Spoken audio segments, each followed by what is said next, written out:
Hello everyone! Another day, another video game, another stream. Although, technically speaking, this is not a new day. Or do I never change because I'm wearing the same shirt? Well, no. So, we'll get our streaming schedule figured out at some point in our lives. But first of all, since we are going to be streaming a new game, no surprise here, since I'm going to always title the live split anyway, there's not a real way to build up the surprise, so I got the game running on in the background as well. But look at the show and tell item, the actual cart, Super Mario Bros. 3. I have to read from the back because it's hilarious. I didn't remember that this was printed on every single Nintendo cartridge. Caution, do not store in extreme temperatures, do not immerse in water, do not clean with benzene, thinner, alcohol, or other such solvents. Copyright Nintendo, 1985. Goodness gracious, as you see on the screen there's the text. This game was made in 1988. Goodness gracious.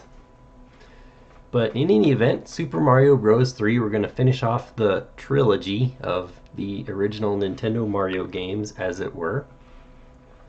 I think I'm going to do this one a little bit different, though, because there is a lot of content in this game. There's 8 worlds, and there's tons of stages or courses, whatever you call them, per world.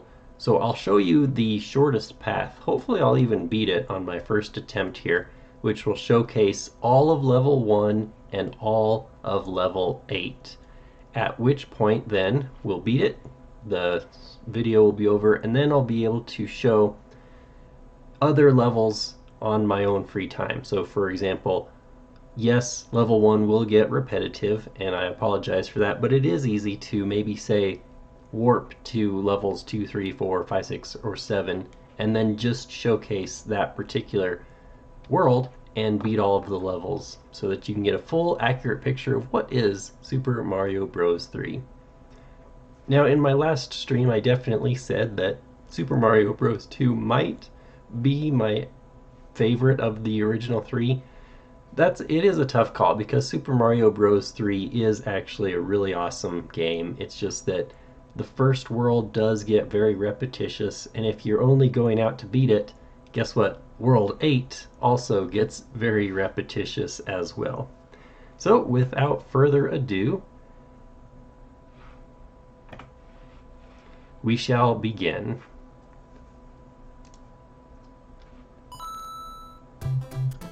Oops, better start that timer.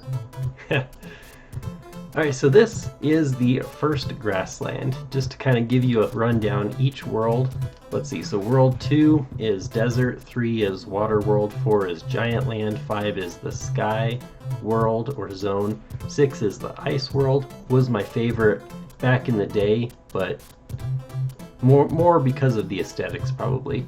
And then world 7 is the pipe maze, where level 8 is your final, of course, lava inspired Bowser land.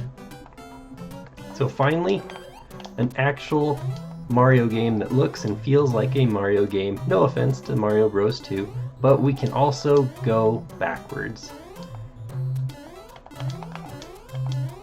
Alright. In the original Mario Bros, the mushrooms were always programmed to go right. However, in here you saw it goes left. It will always go the direction that Mario is not. So, some interesting differences in the mechanics. Even though I am holding the B button, in Mario Maker, everyone knows if I were to drop down on any type of shell, Mario would automatically pick it up, correct? Well, look what happens. He automatically actually kicks it. So the only way to pick up shells in the original Super Mario Bros. 3 is you have to run into it from the side holding the B button. So there's a lot of very interesting differences like that, especially if you're used to Super Mario Maker. The actual original games are nothing like the Super Mario Maker versions of them. So I'll show off some secrets right quick.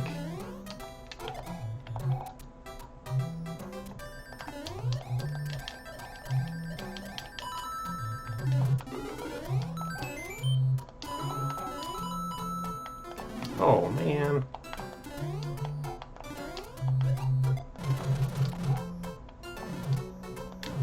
It's almost as if it was programmed that way, huh?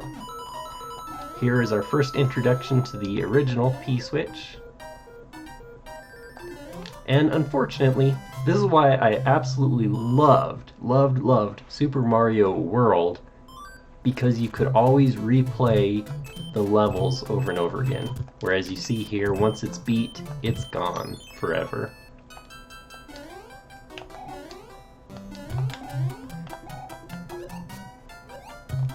Alright, so in this particular level, we're not going to be afraid to time out because we're going to accrue some lives in our quest to beat the game.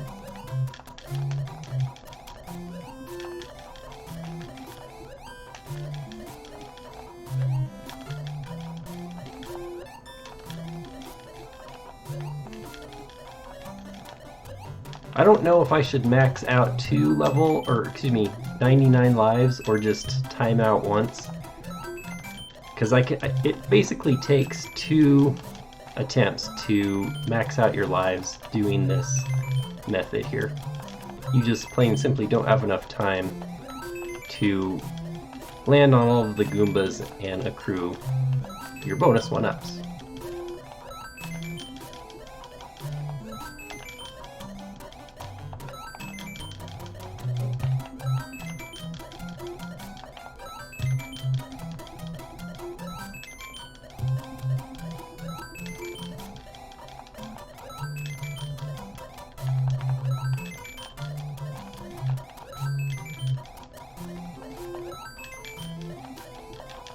So I guess while we do this, it's kind of boring to watch. So a little bit of commentary.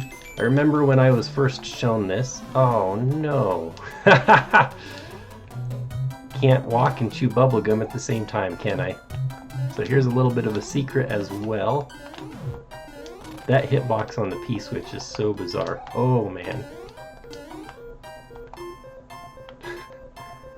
Interestingly enough, there's another off-screen secret that we can't even see. 1-up life. Don't need it though. This pipe, you can go down. That's all she wrote. So, interesting story, right? Here is Super Mario Bros. 3 for the lowly Nintendo Entertainment Center. And look, we have slopes. Slopes, unlike Mario Maker number 1. But honestly, there is a lot of programming to be done with slopes, as far as whenever you add an element into any video game, you have to program what happens if there is any possible occurrence. Like, for example, with the slope, obviously you know you're going to have to program what happens when Mario lands on the slope in every type of situation that Mario can. For example, small Mario, big Mario, raccoon suit Mario, fire Mario. What happens if Mario lands on the slope while ducking? What happens when he's holding a shell? What happens... As you can see, that's just Mario. What about a Goomba? What happens when a Goomba hits a slope? Was the Goomba walking? Was the Goomba falling? Was it a spawned Goomba from... epic fail. A spawned Goomba from a flying Goomba that has now fallen down on the slope. The fact that Super Mario Maker 2 is even more glitch-filled than the original Super Mario Maker kind of goes to show you that this is why there was not slopes in the original Mario Maker, because literally, and we're going to time out here, gotcha, 47 lives. Plain and simply, when Nintendo made their slopes and the slope system, they have to make sure that they don't break any of their own in-game programmed mechanics.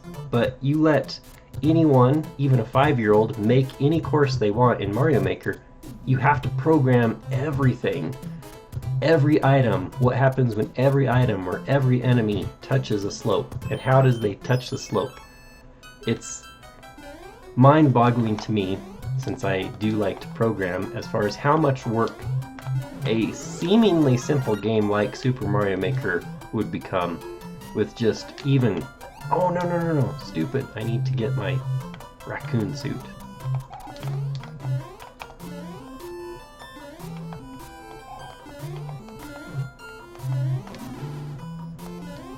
Alright, we're in business now.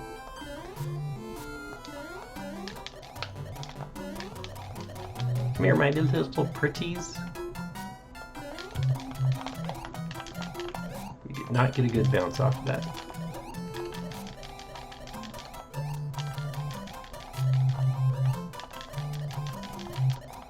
Isn't it insanely high how Mario can bounce off of enemies in this game?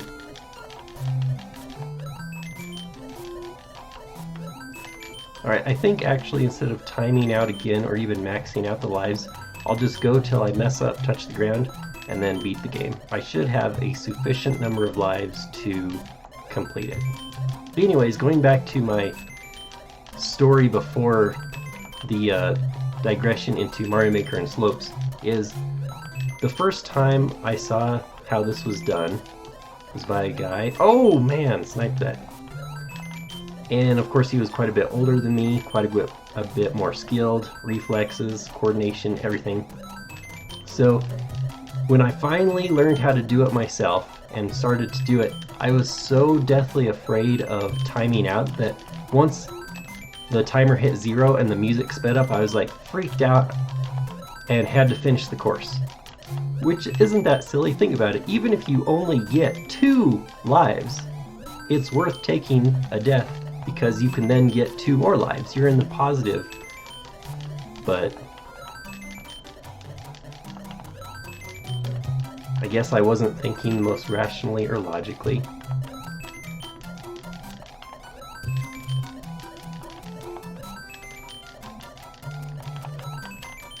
Oh, I got a bad bounce off that. 81. We'll go with it.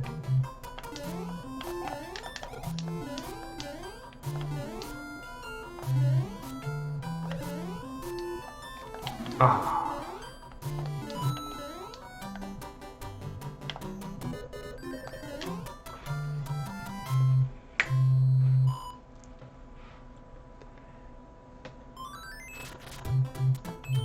Well, I might as well show off what these are. Flip over any 2 cards and see if they match. Miss twice and you're out. There's only 3 hard-coded presets in here. So literally if you get any sort of player's guide and see, okay, what is the pattern that has the mushroom, you can just, I think is it this one? Nope. Yeah, so you can just go back and look it up. I don't obviously remember them all, but it's kind of like... flower. Oh man. There you go. And then you missed enough times and you're out. I'm gonna do World 4 first, and I'll show you why at the end. Stage 3, it's very difficult to get a star at the end. And unlike Mario Maker's games where you clear the goal or get the box, it's kind of meaningless, right? Even lives in Super Mario Maker are meaningless because you only play 1 course at a time.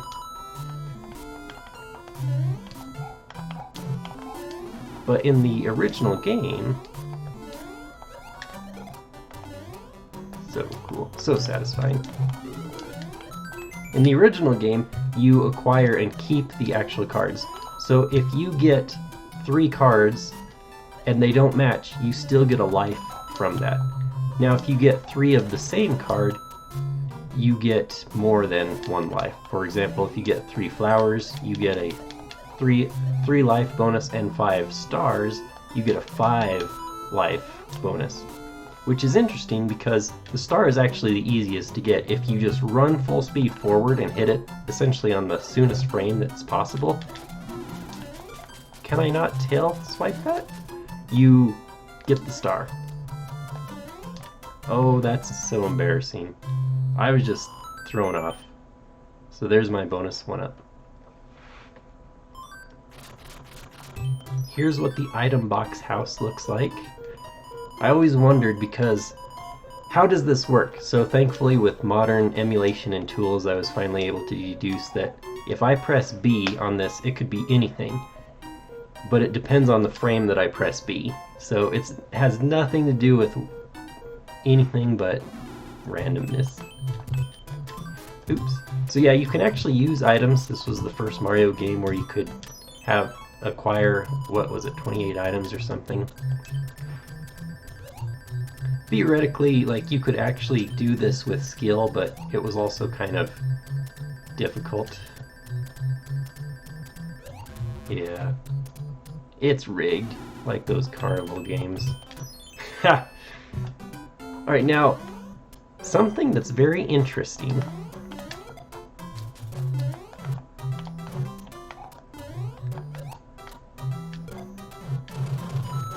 Holy smoke, look at that! It spawned it as green. And it's like permanently green. Huh. I wonder what causes that. Okay, so the game is programmed, which I may or may not have gained inspiration from with my own ROM hack, is that if you actually play this game, and much later, like for example, if you beat World 7, I believe it is, well actually every time you beat a world, you get a letter from the princess, and it usually just says, oh, you know, blah blah blah, something meaningless, but I swear it's World 7 where it like actually gives you a hint as far as like where some secrets are hidden early in the game. So in theory, if you had no idea where any secrets were, if you played the game long enough, like for example to World 7, you would know, and it tells you like on the 3rd stage. So this white block, any other block you duck on, nothing happens. And there's a little Easter egg even in Mario Maker with these white things. If you duck on a white thing in the Mario or Super Mario 3 setup, you like do a little one single pixel hop, which is really weird. But here, if you duck long enough, you like fall onto a different layer in the background behind everything. Sometimes enemies collide though. So then if you try to clear the stage, you warp into this, what?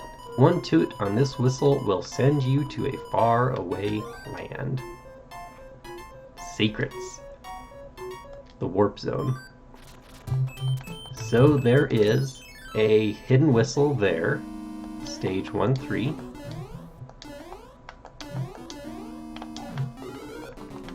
We don't want the fire flower. You'll see why in a second.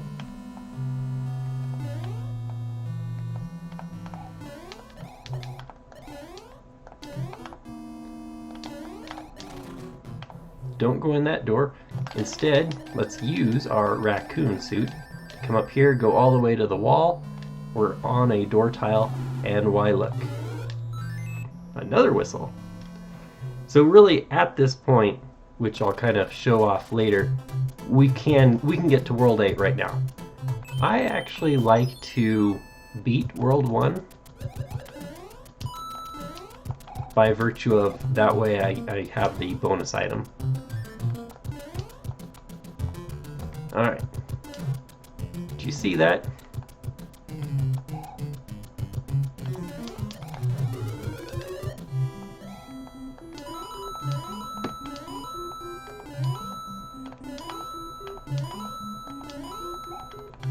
If you look closely though, the background, it was a wrong palette color before I hit this invisible note block. So if you look closely, sometimes these old games have a lot more visual artifacts than most people remember. Oh man. Oh man. So, one of the biggest surprises to me in Super Mario Maker, oh, we're gonna totally die trying to showcase this. Set down. Okay, there we go. Okay, shell jumps. Like, that was one of many Kaizo tricks that I'm just like, what, are you kidding? And so I was curious, is this even a thing in the original game? And you can. The timing is way different than what I'm kind of used to, though. So it'll take me, I might even die. That was closer. Uh-oh. Uh-oh!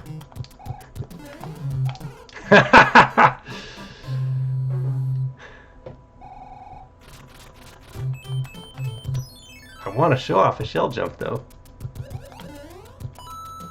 I love that animation where Mario's feet are going like 100 miles an hour. I'll try to do that up here. It's a little bit easier to see in the light. Alright. Trying to be too cautious.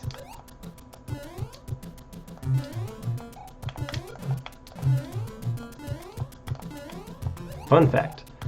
Shell jumps in Super Mario World are extremely easy. So easy it's almost free. Alright. One more attempt. Okay, forget it. Let's get serious. I'll show off how a actually skilled person can do a shell jump.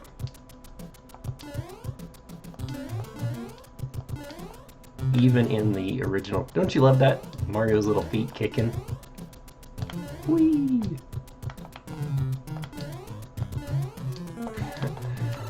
You gotta love Mario games for being so stinking short, though, to be honest.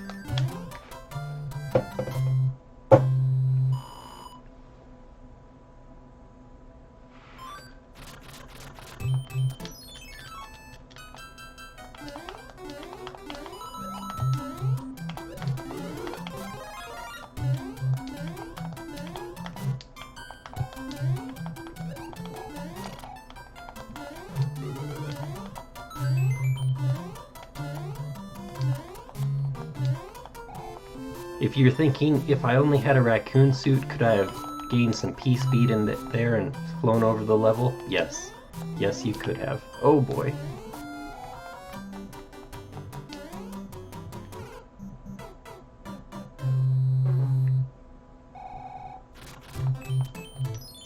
Let's try that again.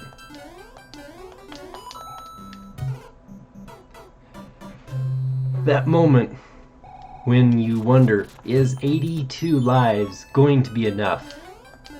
Yeah, you see how I kicked that?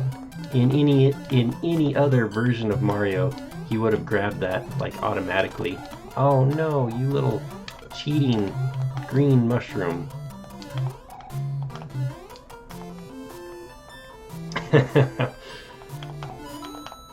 And of course, sprites on sprites, no interaction, so in all of these games, the Koopas don't even land on the platforms, do they? Because... Alright, 2 flowers there. There's no sprite-to-sprite collision. Even in Super Mario World, sprites will fall through the platform sprites.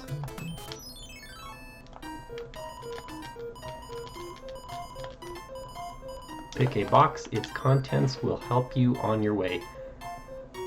Shouldn't that be apostrophe in there, though? It's, because it's possessive. English majors, I need you.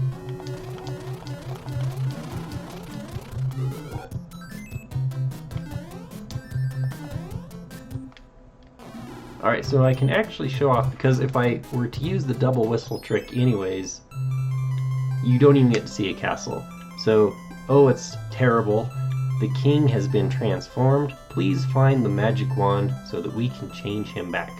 So, I have no idea why, but in the original, it's all different things. Like, for example, this is a dog. And then in Worlds 1 to 7, the kings have been transformed into something. In the Mario All-Stars version of Super Mario Bros. 3, all of the kings are completely designed different, and they've been transformed into something else also. So you can bounce very high off of the bullet bills, but notice for whatever reason you don't bounce high off of the cannonballs. Don't know if that was intentional or if it's just like a programming artifact. It just like automatically, even if you're holding A, you just barely small jump off of. So the sad thing is here, It's usually an ordeal to get to the boss. Oh man, come on. Shouldn't there be some sort of checkpoint system? If I die, I have to replay the entire airship scene again. And not only that, it will fly off somewhere. So if I die again, it flies off. After flying off twice, it is rooted. Now you might think, well, what's the purpose of that? Because don't you have to beat every level anyways to get to the castle? And it's true, but there is a certain item, the cloud. It had a specific name, like Juggum's Cloud or something, was its official English name at least. Localized, I should say. Where if you used it, you could skip over one stage, but the stage was still there. Right, so think on this, like if you used a cloud to skip the second to the last level, got to the airship castle, okay, I was totally over that. Hitboxes, ladies and gentlemen, cheat.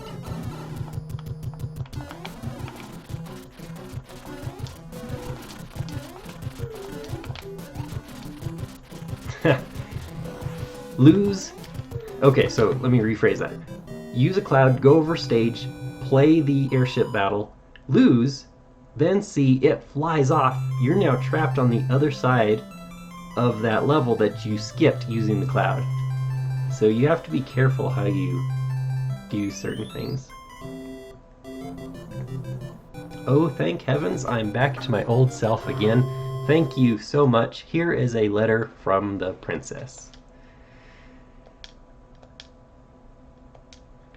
Greetings. If you see any ghosts, be careful. They will give chase if you turn away. I have enclosed a jewel that helps protect you. So see, right there, the P-wing.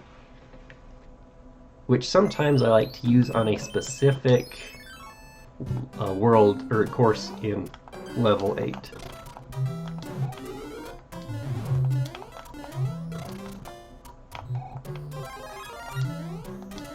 Alright, the only reason I'm going to beat this level is so that I can get powered up right quick.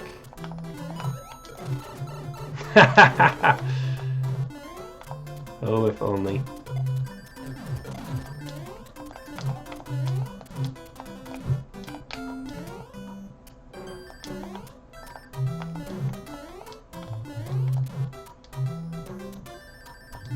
Well, so much for that idea.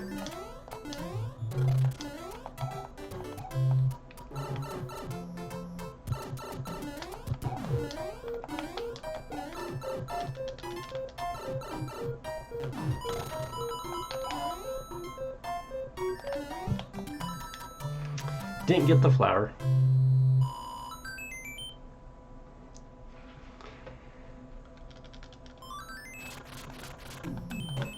Maybe we can squeeze off some items here. Alright, so this was flower, flower. Where was the life?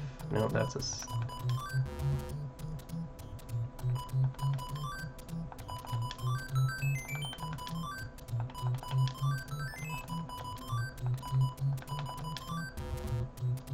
Rats.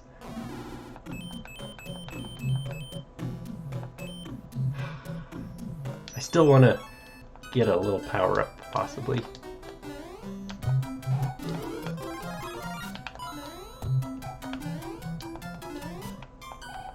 Too bad I can't just start select, huh?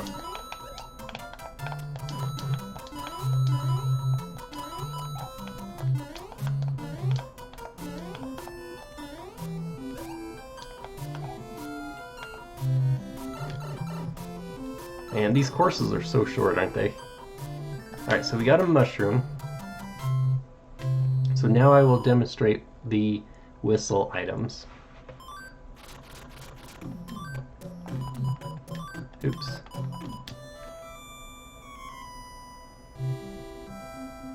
Alright, now, had I used the whistle on World 1, I would have actually gone to the first row of levels 2, 3, and 4. Pick your path. So now that, see, I was on level 2, had I been on level 2, 3, or 4 and used the whistle, now I go to this area here. Take your pick, 5, 6, and 7. Similarly, on 5 or 6 or 7, if you use a whistle, you go automatically to 8. The interesting thing is, why you don't even have to beat World 1 is if you use a whistle in the warp zone, you automatically go to World 8. So, there you have it. 82 lives, World 8. This should be doable.